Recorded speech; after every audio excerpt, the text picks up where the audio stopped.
A água no mundo, o mundo da água, que futuro é o tema do BioDive Summit 2020. Levamos-lo até vós através de uma plataforma online, motivo do surto pandémico que nos toca a todos e que iremos superar. O elemento essencial é a água, aquilo que é a vida no nosso planeta e a todos os que o habitam, é partilhado a todos em 4 painéis distintos. A água no mundo, o valor da água, a água na saúde e o mundo da água. Quero aqui deixar o meu reconhecimento e o meu apreço a todos aqueles oradores que se juntaram até nós e que o seu conhecimento o enriquecem. No dia 22 de maio, Dia Internacional da Biodiversidade, e a partir do Centro Sensível da Floresta, faremos uma transmissão online com outros oradores para partilharem aquilo também que é o seu conhecimento e discutirmos com todos aqueles que queiram através dessa plataforma. Convido, portanto, a todos os que me ouvem a que na plataforma do BioDive Summit 2020 façam as suas sugestões e inscrevam-se. Espero por vós todos. Até lá!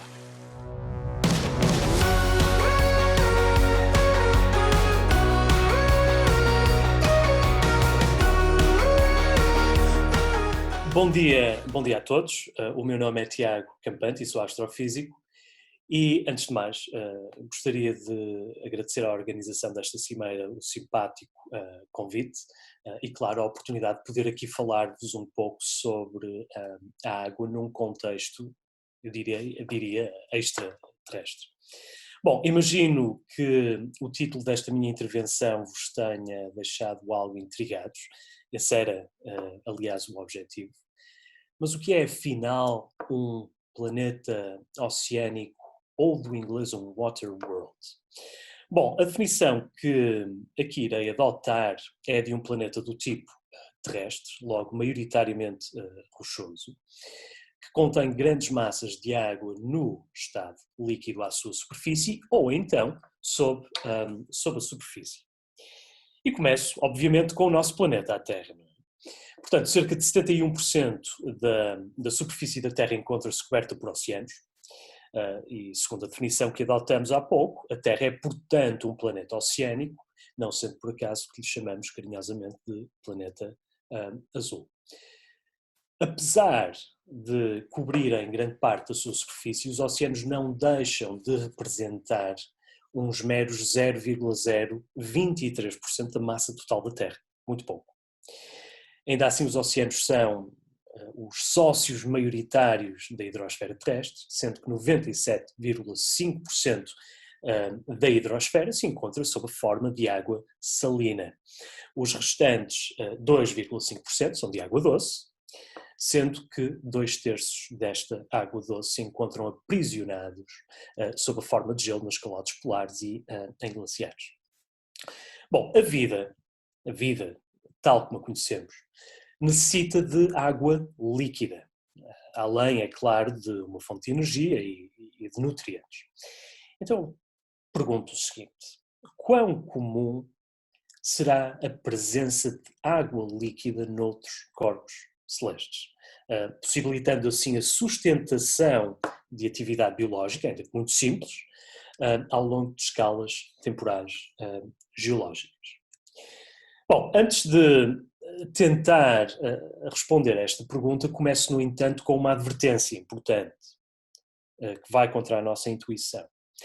O excesso de água pode ter um efeito inibidor relativamente ao desenvolvimento de vida.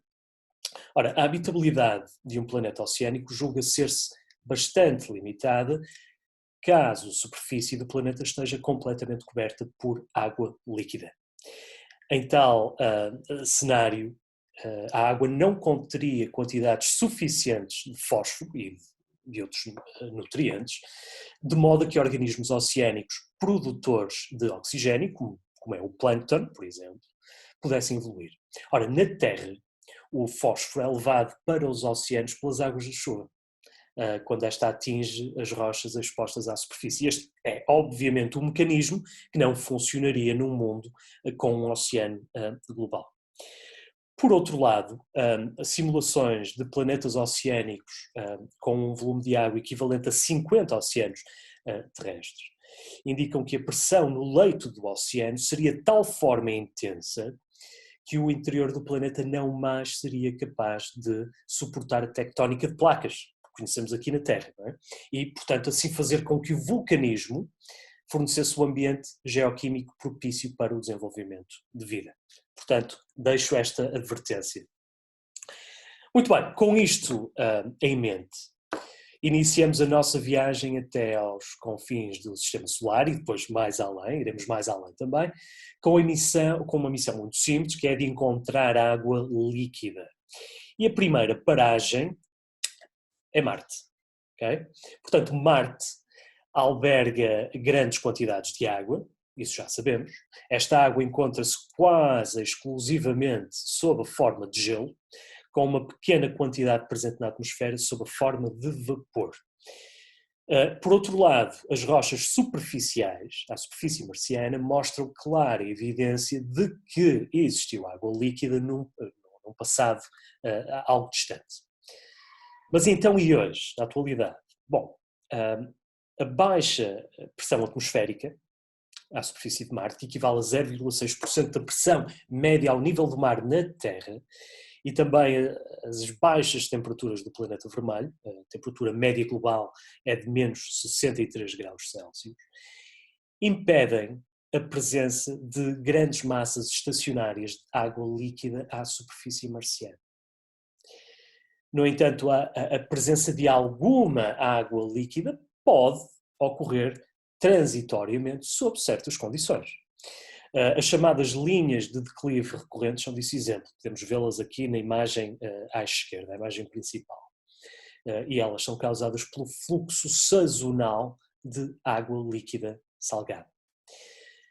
Além disso, medições de radar efetuadas pela Mars Express levaram recentemente à detecção de um lago subglacial de água líquida, com sensivelmente 20 km de extensão, no Polo Sul de Marte. Isso é o que podemos ver na figura à direita. Ora, trata-se da primeira evidência de uma massa estável de água líquida no planeta, e pensa-se que esta água pode permanecer líquida pelo efeito anticongelante dos percloratos de magnésio e cálcio e também da pressão exercida pela camada de gelo imediatamente acima desse lago subglacial. Muito bem, deixamos o planeta vermelho e rumamos à cintura principal de asteroides, que está localizada entre as órbitas de Marte e Júpiter, e aqui vamos encontrar um corpo celeste muito caricato. Estamos a falar de Ceres. Ceres não é um asteroide, mas sim um planeta anão, e ao mesmo tempo o maior objeto desta cintura de asteroides. E graças a duas sondas, estou a falar das sondas Herschel e da sonda e da Dawn, foram detectadas emissões de vapor de água a partir de várias regiões de Ceres. Ora, estas detecções juntam-se também à evidência de atividade criovolcânica. Bom, Ceres provavelmente não mais possui um oceano interior de água líquida. No entanto, a água saturada de sal pode fluir através do manto deste planeta anão e alcançar a sua superfície. E, portanto, os pontos brilhantes que vemos aqui nesta imagem do planeta anão corresponderiam assim aos depósitos de sal deixados para trás após sublimação da água. Muito bem, a próxima paragem, uma paragem também obrigatória neste nosso périplo, é em Encélado e Ganimedes. São duas luas geladas, luas de Saturno e Júpiter, respectivamente. Ora, o que é uma lua gelada? Uma lua gelada genérica consiste numa camada de água assente sobre um núcleo de silicatos. Numa lua de pequenas dimensões, como é o caso de Encélado, um oceano encontrar-se-á diretamente sobre os silicatos e debaixo de uma camada sólida de gelo, como podemos aliás ver no diagrama. Por outro lado, em luas de maiores dimensões, como é o caso de Ganimedes, o gelo em profundidade poderá encontrar-se em fases de elevadíssima pressão, formando assim aquilo que nós chamamos uma sanduíche de água, okay?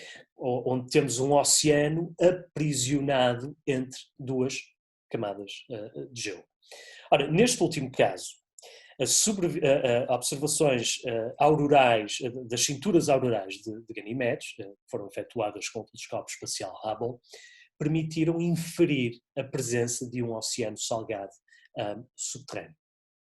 Há aqui uma diferença entre estes dois cenários, uma lua pequena e uma lua grande, uma diferença importante, eu diria, que é a seguinte: para a lua pequena, o oceano está em contacto direto com um núcleo de silicatos, o qual pode atuar como fonte de calor e nutrientes para formas de vida simples, eventualmente.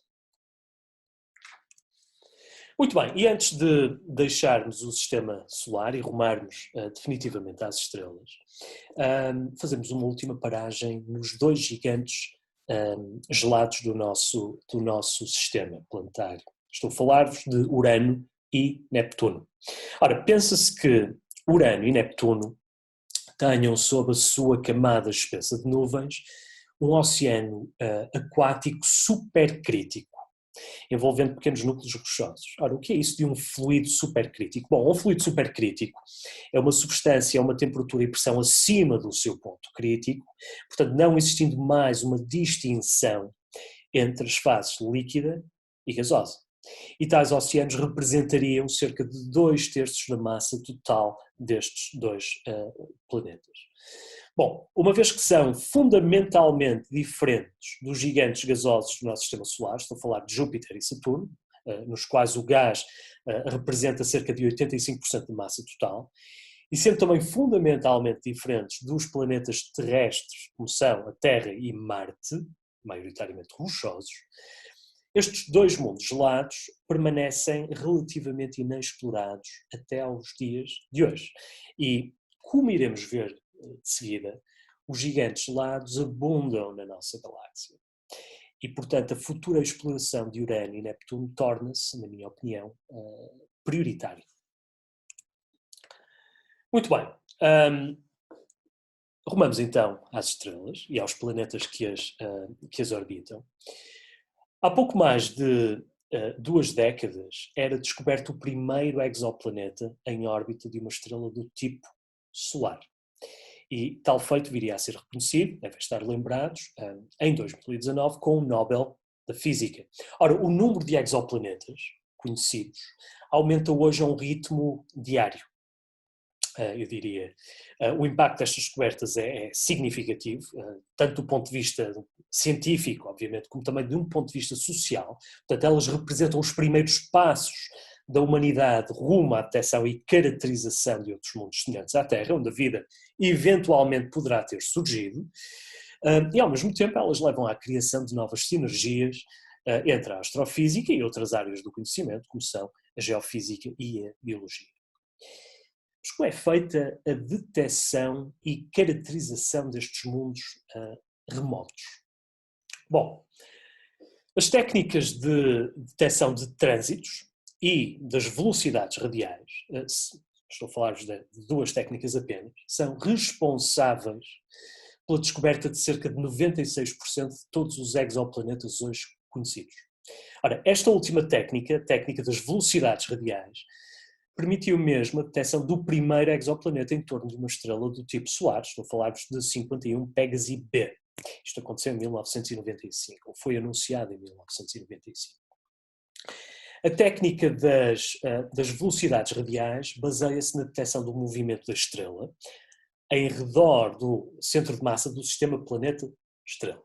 Portanto, o sinal que procuramos é determinado a partir da medição do desvio de Doppler, recorrendo a espectrógrafos de alta resolução. E para terem uma referência, uma ideia, a precisão de um instrumento de última geração como o Expresso atinge os 10 centímetros por segundo, permitindo assim detectar planetas semelhantes à Terra na zona habitável, já iremos perceber o que é isso da zona habitável, em torno de uma estrela do tipo solar.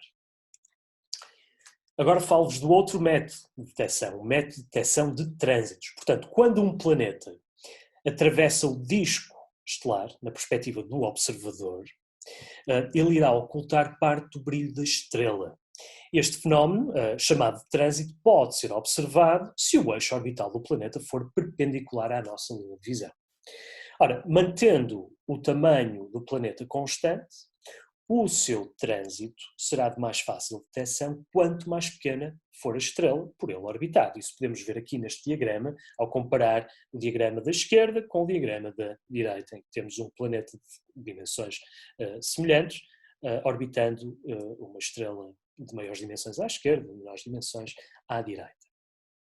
Ora, para referência, o trânsito de um planeta do tamanho da Terra através do disco de uma estrela semelhante ao Sol causa uma diminuição relativa do brilho da estrela de 0,01%.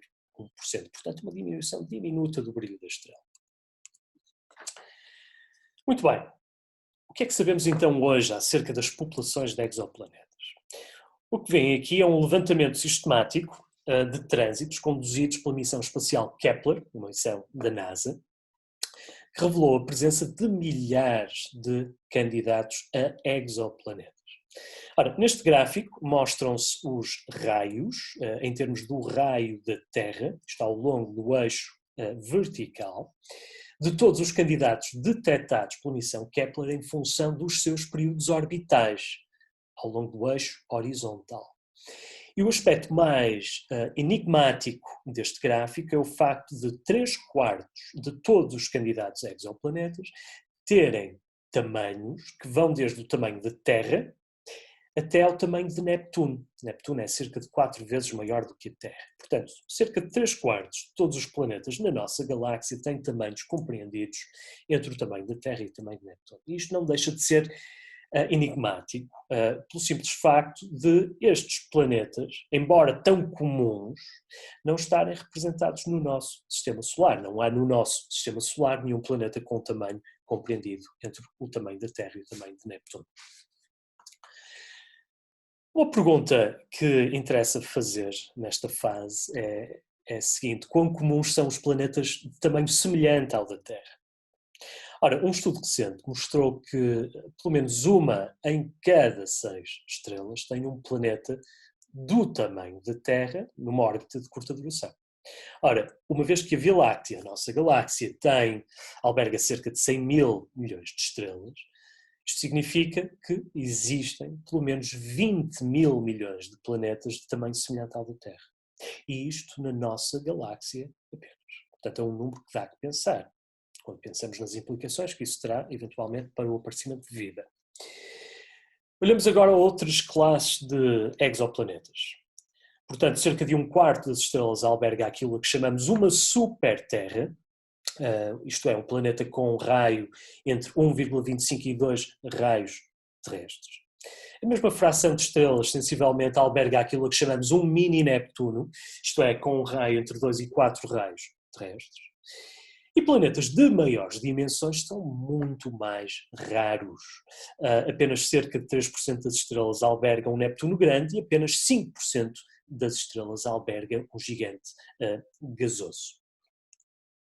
Ora, vemos aqui uma animação. Portanto, esta animação acompanha a história da descoberta de planetas desde o século XVIII. Vemos aqui a Terra, se conseguirem seguir o meu cursor. Depois temos aqui Júpiter, Saturno, Urano, Neptuno. Plutão aparece em cena no início do século XX e à medida que nos aproximamos da década de 90 do século passado, preparem-se então por uma verdadeira avalanche de descobertas. Posso dizer-vos que, até hoje, mais de 4.000 exoplanetas foram já confirmados. Muito bem, há pouco mencionei a zona habitável, agora vou explicar-vos do que se trata. Portanto, os astrónomos, hoje em dia mais do que nunca, estão a dirigir a sua atenção para planetas capazes de sustentar vida, pelo menos potencialmente.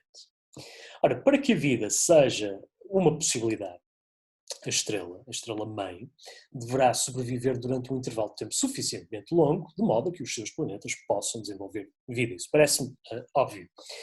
Além disso, os planetas deverão existir numa região que se encontra a uma distância apropriada da estrela, de modo a que a água permaneça no estado líquido à sua superfície. Ora, esta chamada zona habitável é definida, então, como sendo a região em torno de uma estrela, dentro da qual objetos de massa planetária, com uma pressão atmosférica suficientemente elevada podem suportar água líquida à superfície. Ora, e como seria de esperar, esta região é relativamente próxima da estrela, indicada a verde no painel inferior. O painel inferior refere-se a a uma anã vermelha, portanto uma estrela intrinsecamente fria, pouco luminosa, enquanto que para estrelas de maior massa e, portanto, mais quentes, mais luminosas, esta região situa-se a distâncias progressivamente maiores. Dou-vos aqui o exemplo de um conhecido planeta oceânico, pelo menos potencialmente, julga-se que é de facto um planeta oceânico. Estou a falar-vos de Kepler-22b. Kepler-22b trata-se do primeiro planeta na zona habitável em torno de uma estrela análoga ao Sol, a ser descoberto pelo método de trânsitos. Não é? Vos falei há bocado. Portanto, este diagrama compara a configuração deste sistema, do sistema Kepler-22, com a do sistema solar interior. Bem? Portanto, a estrela central deste sistema, Kepler-22, o planeta chama-se Kepler-22b. Portanto, a estrela é ligeiramente mais pequena e fria do que o Sol, irradiando cerca de 80% da energia irradiada por este último. Kepler-22b, o planeta, é uma super-Terra. O seu raio é de 2,4 vezes o da Terra. E orbita a sua estrela a cada 290 dias. Portanto, este planeta tem o potencial para albergar um oceano à sua superfície e foi apelidada, quando a sua descoberta, de Water World. Muito bem, mas quão comuns serão estes mundos oceânicos? Essa foi a pergunta que vos fiz no início desta minha apresentação. Muito bem, um estudo recente, muito recente, mostrou que a água é provavelmente uma componente significativa, representando até 50% da massa total, dos exoplanetas com tamanho entre 2 e 4 vezes o tamanho da Terra. Aqui falamos de água, mas não na forma como esta é geralmente encontrada na Terra.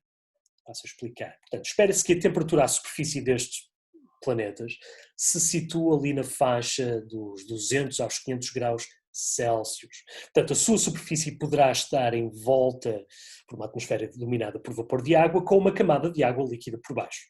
E à medida que penetramos até maiores profundidades, espera-se então que essa água se transforme em gelos de alta pressão antes de atingirmos o núcleo rochoso.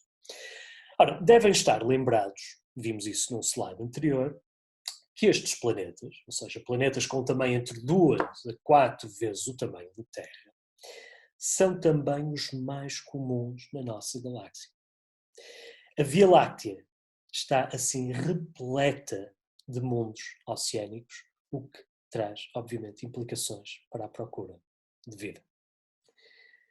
Fico por aqui e agradeço muito a vossa atenção. Obrigado.